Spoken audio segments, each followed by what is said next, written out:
Hello students, very very welcome to the session. बहुत बहुत स्वागत है आप सभी लोगों का एक्सेस प्लेटफॉर्म पे।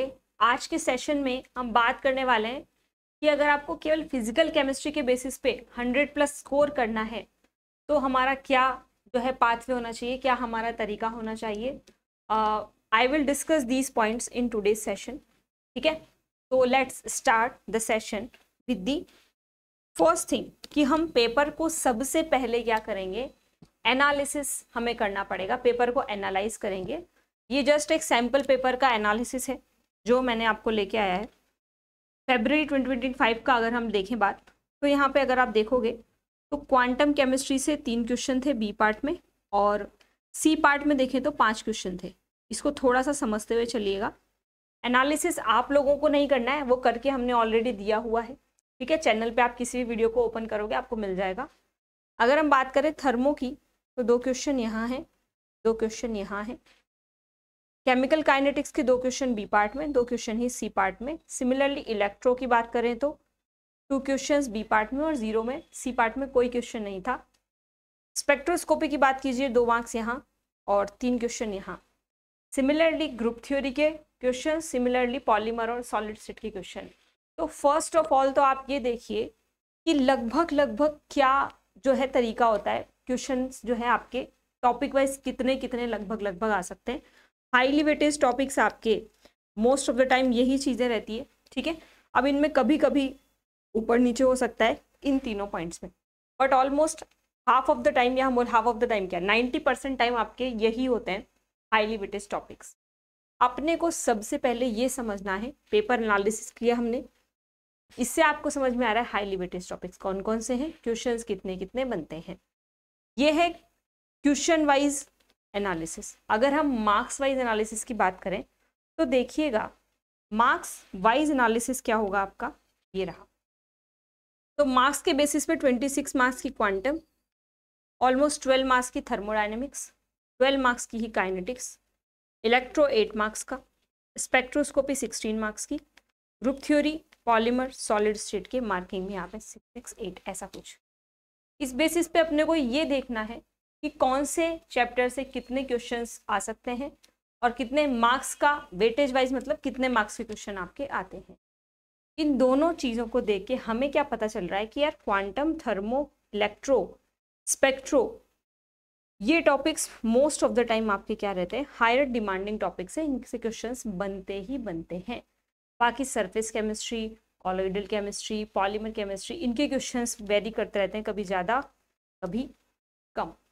ठीक है, तो नेक्स्ट पॉइंट देखिए कि हम इन मार्क्स को कैसे अटेंड कर सकते हैं फिजिकल केमिस्ट्री को ही अगर हम केवल टारगेट करें तो। ठीक है, ऑब्वियसली आप बाकी सब्जेक्ट को भी टारगेट करोगे। उससे पहले मैं ये भी आपको बताना चाहूँगी कि यार ए पार्ट इसको ना भूलें, क्योंकि ए पार्ट आपको उतने ही मार्क्स देता है जितना बी पार्ट देता है। तो अगर यहाँ से 6-7 आपके क्वेश्चन बन रहे हैं तो क्यों नहीं इनको किया जाए, क्योंकि 6-7 क्वेश्चंस अगर आप करेक्ट करते हो, सपोज आपने 8 क्वेश्चंस किए, 6 अगर करेक्ट हो गए तो आप बताइए 12 मार्क्स और 2 आप यहाँ से घटा दो 1, तो यहाँ से 11 मार्क्स तो यहाँ से भी मिल रहे हैं। और 11 क्या, 1-1, 2-2 मार्क्स हमारे एग्जाम के लिए बहुत इंपॉर्टेंस रखता है। आप सभी लोगों को ये भी बहुत अच्छे से पता है। तो फर्स्ट पॉइंट ए पार्ट को भी करेंगे। इसके बाद फिजिकल केमिस्ट्री पे हम फिर से आ जाते हैं। आप अगर देखें हमारा पाथवे क्या होना चाहिए कि हम जो है फिजिकल केमिस्ट्री में ज़्यादा से ज़्यादा मार्क्स को क्या कर सके, गेन कर सके। सबसे पहला वही है जो आप हर सब्जेक्ट में कर सकते हैं, you have to have clear concepts in mind. आपके कॉन्सेप्ट्स एकदम क्या होने चाहिए, क्लियर होने चाहिए किसी भी सब्जेक्ट को लेके, किसी भी टॉपिक को लेके, तभी आप उसको अप्लाई कर सकते हैं अपने दिमाग को, अपनी थिंकिंग को, अपनी थ्योरी को। कंसिस्टेंस, प्रैक्टिस, ये 2 मेन चीज़ें हैं जो आपको 100+ स्कोर दिलाने वाले हैं। कॉन्सेप्ट क्लैरिफिकेशन और फिर उसके बाद क्वेश्चंस की प्रैक्टिस। इन दोनों को अपने को करना कैसे है, ये दोनों काम जो हमें करने हैं ये हमें करना है focus on high yield topics पे।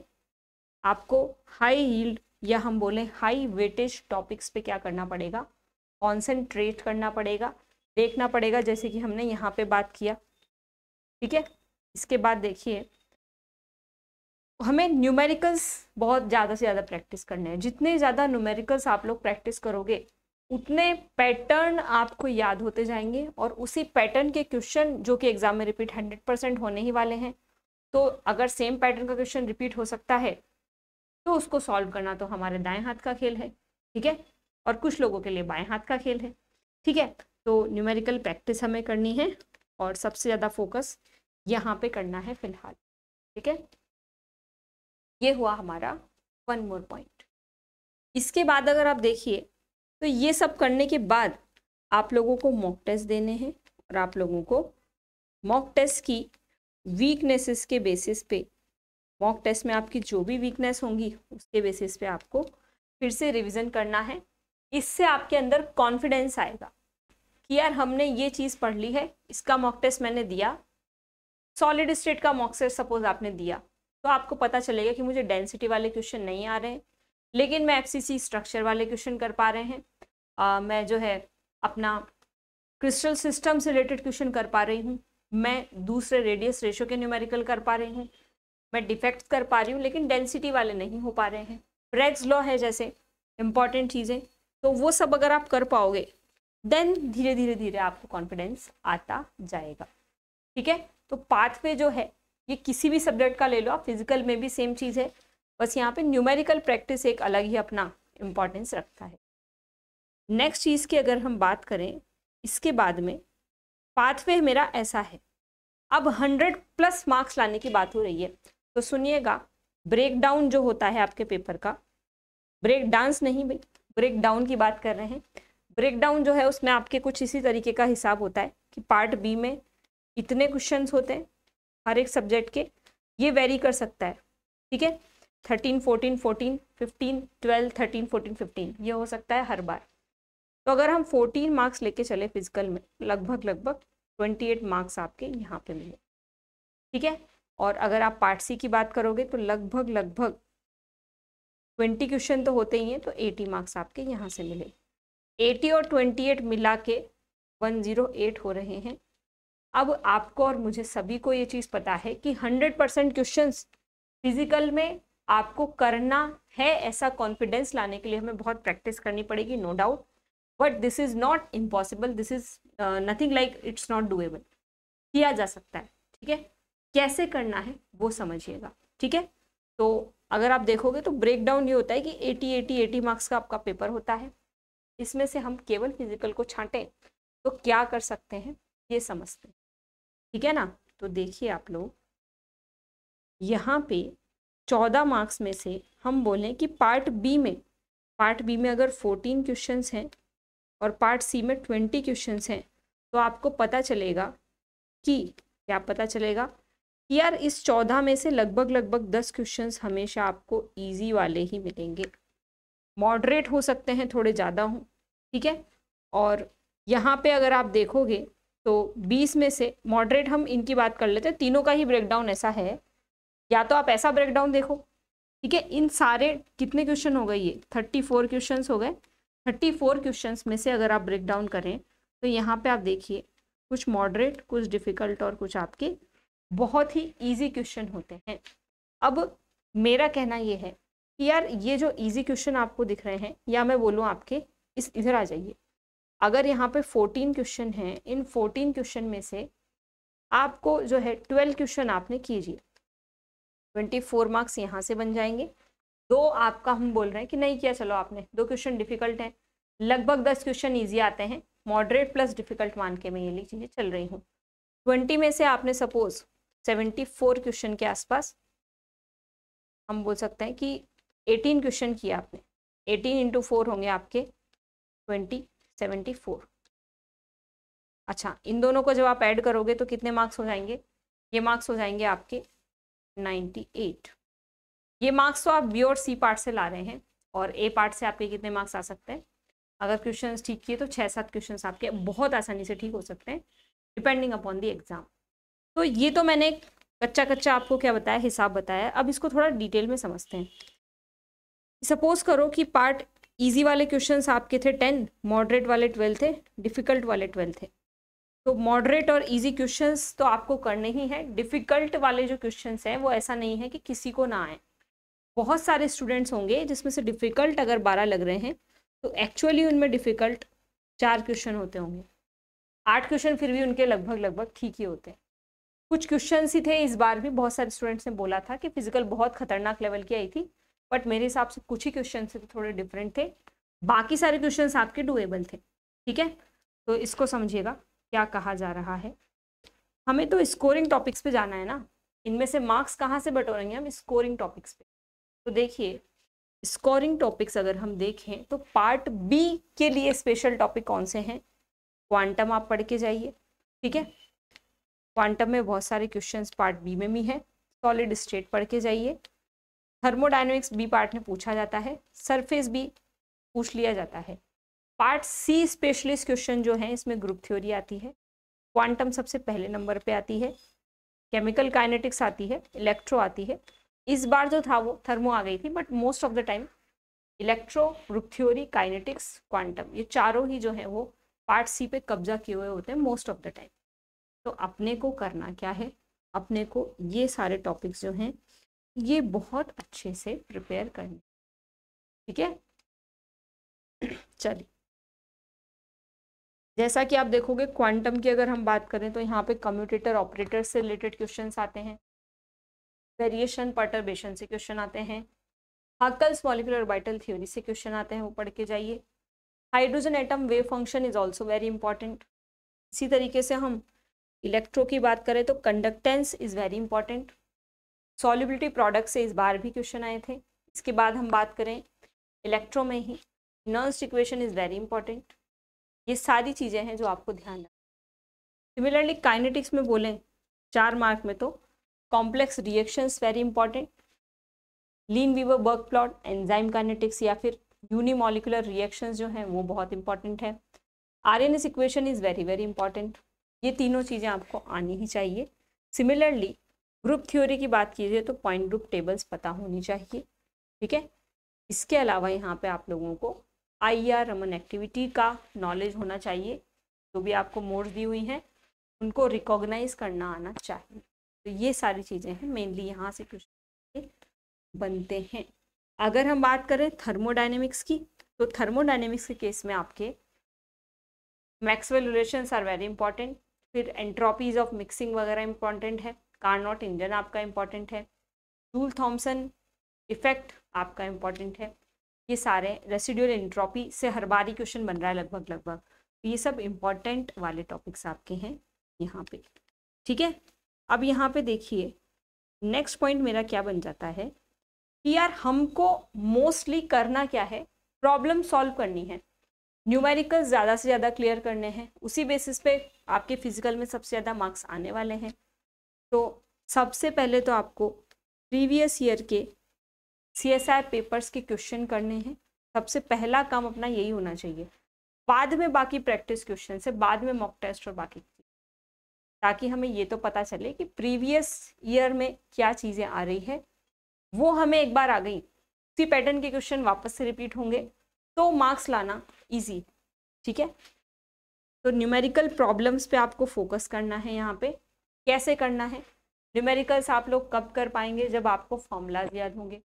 फॉर्मूलाज कब याद होंगे, जब आपके कॉन्सेप्ट क्लियर होंगे, और कॉन्सेप्ट क्लियर होंगे तो आप बनाएंगे शॉर्ट नोट्स। तो फॉर्मूला शीट जो है वो एक्चुअली क्या है, आपके शॉर्ट नोट। तो शॉर्ट नोट्स बेसिकली आपको बनाने हैं हर एक टॉपिक के लिए अपने लेवल पे, जितना आपको समझ में आता है उस बेसिस पे लिखिए, बनाइए यहाँ पे कुछ चीज़ें, फिर बाद में जो कमी होती है उसको ऐड करते जाइए। लेकिन शॉर्ट नोट्स बनाना बहुत इंपॉर्टेंट है, फिजिकल के पर्सपेक्टिव से बहुत ज़्यादा इंपॉर्टेंट है। ऑर्गेनिक में शॉर्ट नोट्स नहीं बन पाते हैं क्योंकि सारी चीज़ें याद करने वाली हैं, बन सकते हैं बट वहाँ पे थोड़े ज़्यादा लंबे बनेंगे, फिजिकल के उतने ज़्यादा वास्ट नहीं बन पाएंगे। ठीक है, तो शॉर्ट नोट्स बनाना वेरी इंपॉर्टेंट फिजिकल के बेसिस में। फिर हम बात करते हैं प्रॉब्लम सॉल्विंग स्ट्रेटेजी में हमारे पास ये दोनों पॉइंट होने चाहिए, PYQs, शॉर्ट आपका नोट, शॉर्ट के नोट्स होंगे तो PYQs और क्वेश्चन प्रैक्टिस हम कर सकते हैं। फिर देखिए इसके बाद ही तो आप मॉक टेस्ट देंगे, तो अंडर एग्जाम कंडीशन से आप मॉक टेस्ट देने का ट्राई कीजिए। और फिर उसमें आपके मिस्टेक्स को एनालिसिस करिए और उनका मिस्टेक्स मतलब आपके जो वीक एरियाज हैं कि यार ये तो मेरे को याद ही नहीं आया, तो फिर से उसको रिवाइज करोगे। तो रिफाइन प्रॉब्लम सॉल्विंग स्पीड ये करना है। पहले तो वीक एरियाज करके आप इनको रिवाइज करो कि यार ये मुझे याद नहीं था, तो पहले ये याद करना है। जब ये हो गया उसके बाद ये जब पेस में आने लगता है फिर आपको स्पीड और एक्यूरेसी पे जाना है।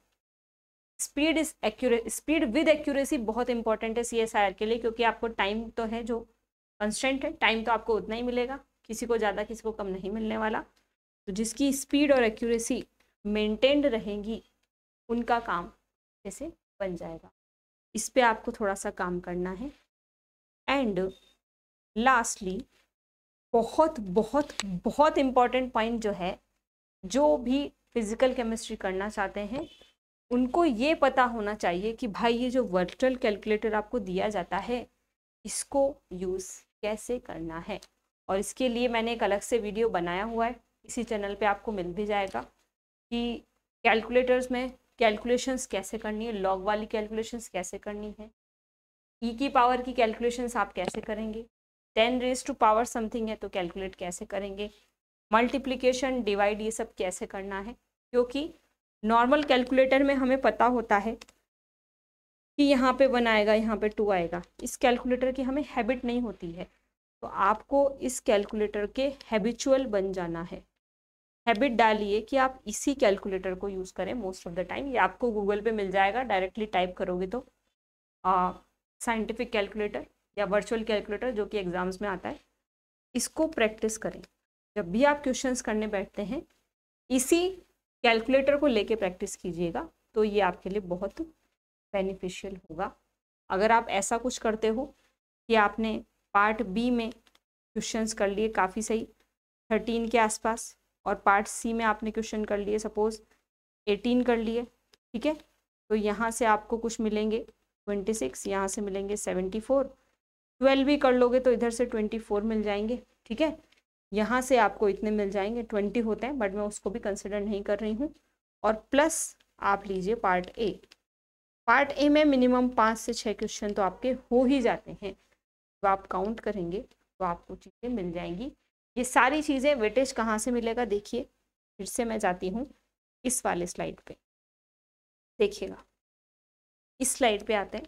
अगर आप देखेंगे कि आपने क्वांटम किया, अब क्वांटम टोटल 26 मार्क्स की आई थी, लेकिन आपको जो है 22 मार्क्स का ही आता है। फिर थर्मो को आपने इतना कर लिया, 12 क्वेश्चन थे तो मान लो 12 मार्क्स की थी, सपोज आपके 10 ही आए इसमें। काइनेटिक्स में मैं 12 कंसिडर करूँगी, अच्छे क्वेश्चन होते हैं बट डुएबल होते हैं। इलेक्ट्रोकेमिस्ट्री को आप इन सबको जब आप टोटल करेंगे तो आपको यही वाली चीज़ मिलेगी जो यहाँ पे आई है, ठीक है, कुछ इस टाइप का आपको ब्रेकेज मिलेगा। और अगर आपके कॉन्सेप्ट वगैरह बहुत अच्छे हैं, अगर आप न्यूमेरिकल्स कर पा रहे हैं अच्छे से, देन इट इज़ डूएबल। उसके लिए ये स्टेप वेरी वेरी इंपॉर्टेंट है, ठीक है। तो at the end of the day आपको क्या करना है, आपको सीखनी है चीज़ें, फिर आपको प्रैक्टिस करनी पड़ेगी। जब आप प्रैक्टिस करोगे तो आपको पता चलेगा कि कुछ चीज़ें तो मुझे याद ही नहीं है, तो आपको उन्हें रिवाइज करना पड़ेगा एंड उनको फिर से रिपीट करना पड़ेगा। फिर कुछ पता है तो वापस से लर्न, प्रैक्टिस, रिवाइज, रिपीट, यही चीज़ आपको रेगुलर बेसिस पे करनी है। मैक्सिमम आपको क्या करने हैं, न्यूमेरिकल सॉल्विंग जो अपना पॉइंट है उसको स्ट्रॉन्ग किए जाना है, ठीक है। तो मेरा जो है एक सजेशन ये रहेगा कि ज़्यादा से ज़्यादा न्यूमेरिकल सॉल्व करें, ठीक है, शॉर्ट नोट्स बना के। थ्योरी को पढ़ें लेकिन ज़्यादा बार नहीं। तो आज के वीडियो में इतना ही। Further if you have any doubts आप जो है कमेंट बॉक्स में लिख सकते हैं इसी वीडियो में। अगर आपको किसी और टॉपिक पे भी हेल्प चाहिए तो वो भी आप कमेंट बॉक्स में टाइप कर सकते हैं, ठीक है। और इसके अलावा जो भी कंटेंट आपको चाहिए fsonline.com पे जाके आप सर्च कर सकते हैं, आपको एग्जाम रिलेटेड कंटेंट प्रोवाइड हो जाएगा, ठीक है। If anything comes up, let me know and you can write down in the comment sections. Thank you everyone. Thanks for watching and keep learning.